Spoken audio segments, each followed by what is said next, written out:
குழந்தைகளே, இன்னைக்கு நம்ம படிக்க போகிற பாட்டு குப் குப் வண்டி.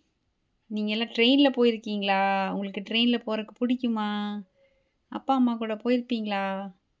எப்போ போனீங்க? இப்போ பாருங்க, ஒரு ரயில் பற்றி ஒரு பாட்டு. சரியா? குப் குப் வண்டி, குக்கு வண்டி, டில்லி வரை போகும். டிக்கெட் எடுப்பாய் தம்பி, ஏறிக்கொள்வாய் தம்பி, எங்கும் போகலாம் நம்பி. பாட்டு சொல்லுங்க பார்க்கலாம் நீங்க.